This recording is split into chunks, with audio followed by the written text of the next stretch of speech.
Welcome back to the Paranormal Review.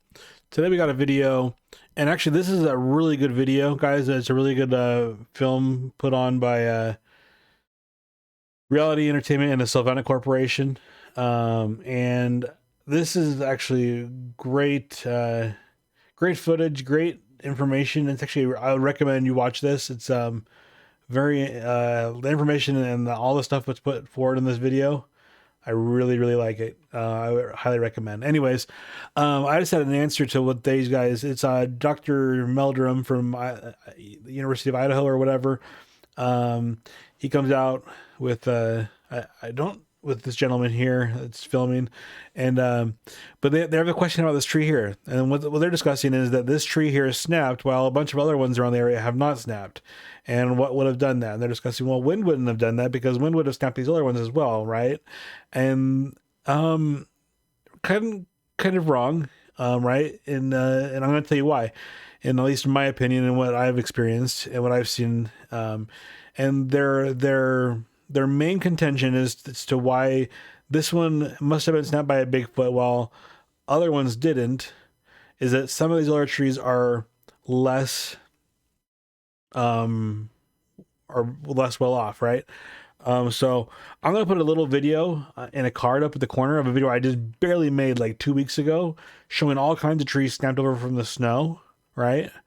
And what you're going to say is, oh, well, yeah, if it was the snow, then those ones that were worse off would have fallen also from the snow. Not necessarily, okay? And I'm going to show you why in a second. Let's watch part of this video. In thickness, and there's no damage to them whatsoever. Do you mind if I try to? So he's going to bend this tree and try to damage it, and eventually it's going to snap at the base, okay? And which is perfect evidence as to what would have happened if a Bigfoot pushed on the tree. Okay, so this is what would have happened if a Bigfoot had done this. This is what would have happened to a tree. Advil, please do. Try to break it. Yeah, well, yeah. Break it. I was just going to see if it would break at a particular point. Boom. Okay. No, see, that's what I would have expected. Snaps down here at the base, and that's exactly what he says that he would expect. Down Okay, and he's the professor, right? So how would a tree break at a midpoint like that? It just doesn't seem odd. So last week we showed you a bunch of maybe I'll put some of those, I'll overlay some of those pictures right here, okay, as well, so you can see what I'm talking about. Okay, compare this to some of the breaks that I've been talking about. This tree's a little bit more strong, a little more sturdy, a little bit straight, so those ones aren't going to be as bent over, but those ones are still going to be caused by the same reason, okay, and the reason is snow. Okay, and the reason why these even more dead trees aren't snapping over from the snow is a lot of them do, yes, right? You can see one right here that's even snapped off and fallen way up at the top here, okay?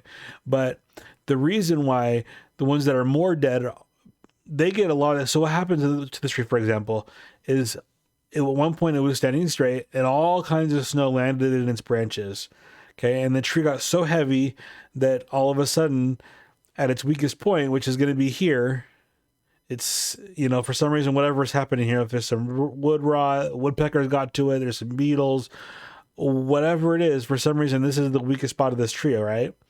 As the tree goes down, they're going to get thicker and thicker, right? So so a lot of times the trees won't break right at the base. They'll break higher up because there's something wrong at a certain point, right? As a weak point. So the snow weighs it down, it bends over, and then snap, right? Boom, crack right here. A reason why a tree that's more dead isn't going to break is the snow's going to land on a lot of the branches, and that tree's already dead. So those branches are weaker higher up, right? Or even the individual branches are going to be weak. And so let's just say a whole bunch of snow landed on this, this tree branch right here. That tree branch is going to break off the tree and fall down.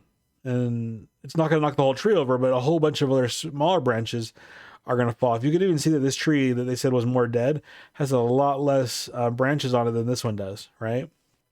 So in my theory that is that, yeah, a deader tree might seem like it would break down in the wind easier than these ones, but not in the snow.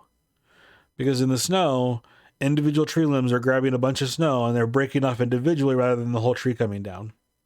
Anyways, guys, I hope you like my explanation. Let me know if you have any comments. Please subscribe. Talk to you guys later.